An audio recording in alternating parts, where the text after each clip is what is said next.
Afternoon. In the forthcoming new version of AK-47, that's due out probably January or February 2025, there's a few changes from the other set's rules. This will be the 3rd edition. Now here is a template.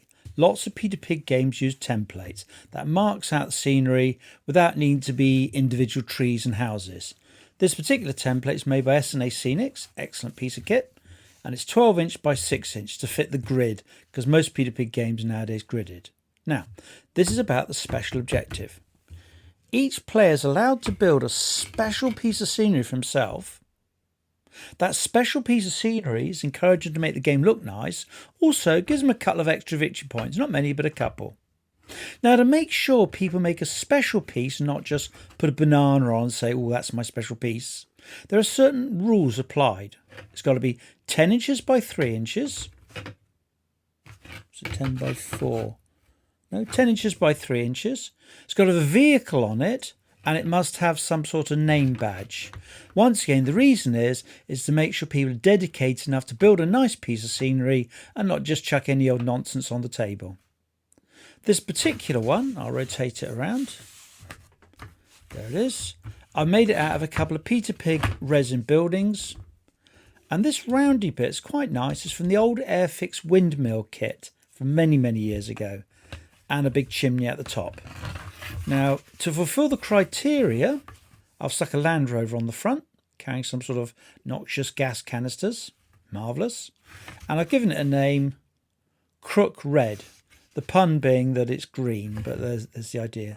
Now, people can make anything they like for their piece of scenery, but 10 inches by 3 inches, also must have a vehicle on it and a sign. That makes it specific. Now, if people bother to make a piece, as said previously, they'll get some victory points for it, which is only fair. Now, the idea of it being this particular size is that when you put on a standard template, which is 12 inch by 6 inch, there's enough space to put soldiers on it. And here are some AK figures. There we go. The soldiers can be on the template. They don't need to be littered all over the actual special scenery piece. Now, of course, it's deep enough that you could put it in the centre and have base on both sides of it.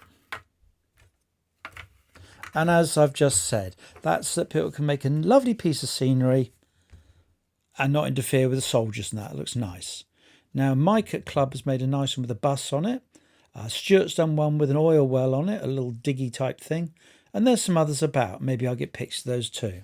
But the principle is, if you make a nice piece of scenery, it's 10 inches by 3 inch, give enough space for figures around the edge. And that'll give you some points and it'll look nice on the tabletop. A little bit of a closer look at it here. There we go. Yeah, there's a Landrover on that. The canisters are just little bits of tube cut up quickly. So I'm not a model, I'm mainly a war gamer. These buildings on the left of the picture, they're two of the Peter Pig African buildings.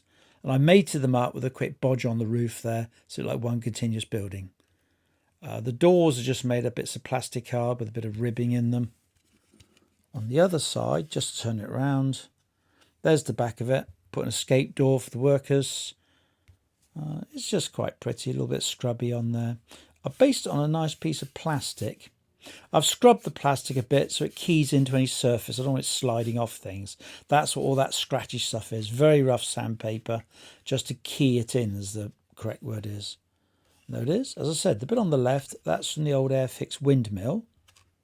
There's the chimney. Very dark. I don't know what it's making here, but it can't be very nice. I was going to say some sort of noxious gas type thing. There's little containers there.